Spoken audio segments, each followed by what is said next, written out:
혹시 드라마 미생 보셨나요? 바둑판 위에선 그야말로 천재였는데 회사에선 완전 생신입이었던 한 남자의 이야기죠.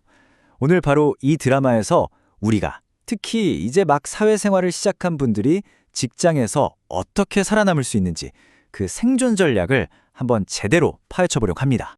자, 이게 오늘 우리가 풀어볼 핵심 질문이에요. 바둑 영재가 신입 물리치료사한테 뭘 가르쳐 줄 수 있다는 거지? 싶으시죠? 진짜 전혀 상관없어 보이잖아요. 근데 이 둘 사이에 아주 놀라운 연결고리가 있습니다. 지금부터 저랑 같이 한번 찾아보시죠. 네, 오늘 이야기의 배경이 되는 드라마 미생을 잠깐 살펴볼게요. 주인공 장그래, 이 친구는요, 평생 바둑만 뒀어요. 그러다 아무 스펙 없이 덜컥 대기업 인턴으로 들어가게 됩니다. 바둑반에서는 날아다니던 천재였지만 사무실에서는 말 그대로 아무것도 모르는 신입이었던 거죠. 바로 이겁니다. 이게 오늘 이야기의 핵심이에요. 장그래, 바둑 천재죠. 근데 회사에선 무경력 인턴, 그리고 신입 전문가, 학교에선 뛰어난 졸업생이었지만 직장에선 완전 초짜. 보이시죠? 바둑 실력만으로 회사에서 버틸 수 없었던 장그래처럼 학교에서 배운 기술만 믿고 있다가는 직장에서 살아남기 힘들다는 거예요. 둘 다 자기 분야에선 프로인데 새로운 판에서는 완전 초보자라는 거. 이게 공통점입니다. 자, 그래서 첫 번째 교훈이 바로 이겁니다. 기술을 넘어 시스템을 장악하라. 진짜 중요한 건요, 내가 가진 기술을 그냥 뽐내는 게 아니에요. 내 기술을 이 회사, 이 조직이라는 더 큰 판에 어떻게 맞춰 넣을지를 아는 것. 거기서부터 진짜 역량이 시작되는 겁니다. 기술 자체보다 일이 어떻게 돌아가는지 그 시스템을 파악하는 게 훨씬 더 중요하다는 거죠. 드라마에서 장그래가 보고서 쓰는 법, 결제받는 법 이런 회사의 게임 룰을 하나하나 익혀야 했잖아요. 똑같습니다. 신입 물리치료사도 그냥 치료 기술만 잘하면 끝나는 게 아니에요. 병원 전체가 어떻게 돌아가는지 그 업무 흐름, 즉 시스템을 알아야 한다는 거죠. 자, 그럼 그 시스템이라는 게 구체적으로 뭘까요? 이게 바로 물리치료사의 실제 업무 흐름이에요. 보세요. 의사 처방으로 시작해서 평가하고 목표 세우고 그런 다음에야 우리가 아는 그 치료, 즉 중재가 들어갑니다. 그리고 그걸로 끝? 아니죠. 꼼꼼하게 기록하고 다시 평가하고 이 사이클이 계속 돌아가는 거예요. 여기서 진짜 중요한 건 뭐냐면요. 내가 하는 치료는 이 거대한 흐름의 딱 한 부분이라는 사실. 이 전체가 어떻게 맞물려 돌아가는지 이해하는 게 시스템 파악의 첫 단추입니다. 근데 만약에 에이, 난 치료만 잘하면 돼 하면서 이 시스템을 무시하면 어떻게 될까요?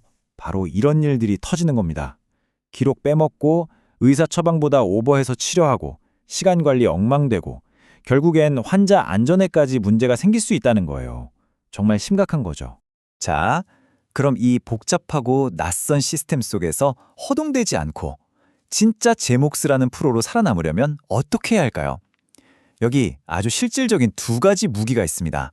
바로 루틴과 보고. 이 두 가지만 딱 챙기면 정말 든든할 거예요. 버티는 힘은 재능이 아니라 루틴에서 나온다. 아, 이 말 진짜 와닿지 않나요? 반짝하는 재능만 믿다가는 한순간에 무너질 수 있어요. 하지만 매일 꾸준히 기계처럼 반복하는 그 작은 습관들, 바로 그 루틴이 우리를 단단하게 만들고 어떤 힘든 상황에서도 버티게 해주는 진짜 힘이 됩니다. 그래서 제가 당장 오늘부터 써먹을 수 있는 아주 구체적인 3대 루틴을 가져왔습니다. 첫째, 아침에 출근해서 딱 10분, 스케줄, 처방전, 그리고 특히 조심해야 할 고위험 환자분들 체크하는 거예요. 둘째, 환자 한 분 치료 끝나고 딱 60초, 방금 뭘 했고 환자 반응은 어땠는지 핵심만 바로 메모하는 거죠. 마지막, 퇴근 전 딱 10분, 오늘 기록 빼먹은 거 없나 확인하고 내일 중요한 일 미리 준비하는 겁니다. 이 작은 습관들이 쌓이면요, 진짜 일도 훨씬 잘하게 되고 번아웃도 막을 수 있어요. 자, 두 번째 무기는 보고입니다. 아, 보고.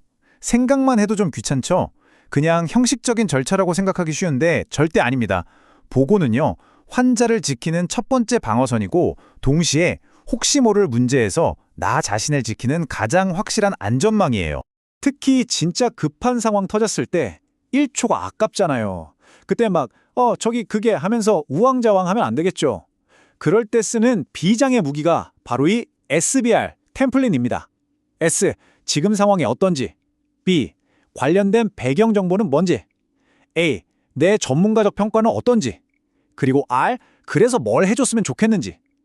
딱 이 순서대로만 보고하면 듣는 사람이 단번에 상황을 파악하고 바로 움직일 수 있어요. 특히 지금 보시는 이런 상황들 있죠? 갑자기 통증이 확 심해진다거나 저림이나 힘 빠짐이 생긴다거나 환자 얼굴이 하얘질 때, 이럴 땐 절대 망설이면 안 됩니다. 괜찮아지겠지가 아니라 즉시 보고해야 돼요.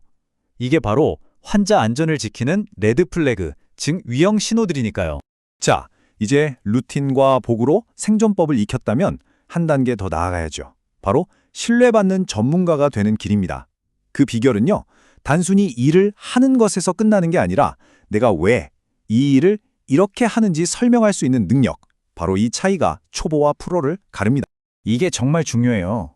정답 하나를 맞추는 것보다 저는 이러이러한 이유로 이렇게 판단했습니다 라고 그 과정을 설명할 수 있는 게 훨씬 더 가치가 있어요. 그게 바로 신뢰를 쌓는 방법이거든요. 그냥요라고 말하는 사람은 아마추어고, 왜냐하면 이라고 말할 수 있는 사람이 진짜 프로인 거죠. 예를 들어 환자에게는 이렇게 말하는 거예요. 어르신, 이 운동은요, 엉덩이 근육을 딱 깨워서 걸으실 때 무릎이 흔들리지 않게 꽉 잡아주는 역할을 할 거예요.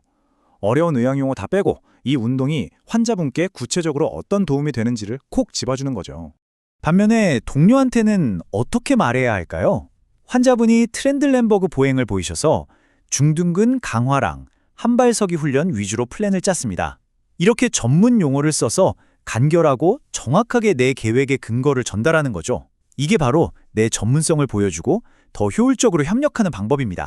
자, 지금까지 우리가 배운 것들을 다 모아서 이제 궁극적인 목표에 대해 이야기해 볼게요. 드라마 미생의 반대말이 뭔지 아세요? 바로 완생입니다.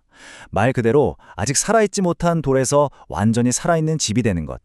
즉, 완전한 프로가 되는 길에 대한 이야기입니다. 진짜 프로는 절대 혼자 일하지 않아요. 특히 병원에서는 더 그렇죠. 간호사 선생님한테 오늘 이 환자분 통증 어땠어요? 라고 물어보고, 의사한테는 환자분 걸음이 불안정해서 계획 수정이 필요해 보입니다 라고 근거를 들어 제안하고, 환자분께는 오늘 목표는 딱 하나, 저기까지 안전하게 걸어보는 거예요. 이렇게 작은 목표를 공유하는 것.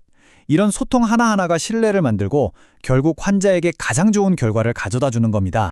반대로 우리를 계속 미생 상태에 머물게 하는 세 가지 덫이 있어요. 이거 진짜 조심해야 합니다. 첫째, 기록 미루는 거. 이거 결국 야근과 실수로 돌아옵니다. 둘째, 이 정도는 괜찮겠지 하면서 금기사항 확인 건너뛰는 거. 환자를 위험에 빠뜨리는 일이죠. 마지막, 내가 다 해결해야지 하면서 끙끙 앓는 거. 작은 문제를 아주 큰 문제로 키우는 지름길입니다. 이 세 가지만 피하려고 노력해도 여러분의 성장 속도는 확 달라질 거예요. 네, 바로 이겁니다. 이게 바로 완생의 정의예요. 그냥 기술만 좋은 사람이 아니라 오늘 우리가 이야기한 모든 것들 있죠? 시스템을 이해하고 루틴을 지키고 정확하게 보고하고 주변 동료들과 좋은 관계를 맺는 것. 이 모든 걸 통합해서 환자의 안전과 회복이라는 최종 목표를 달성해내는 사람. 그게 바로 우리가 되어야 할 진짜 프로, 완생의 모습입니다. 자, 오늘 이야기를 마무리하면서 여러분께 질문 하나 던져볼게요. 여러분이 일하는 세상에는 책에는 안 나와 있지만 꼭 알아야만 하는 불문율 같은 게 있나요? 오늘 우리가 함께 나눈 이야기들을 바탕으로 여러분 각자의 완생으로 가는 길은 어떤 모습일지 한번 고민해 보시는 건 어떨까요?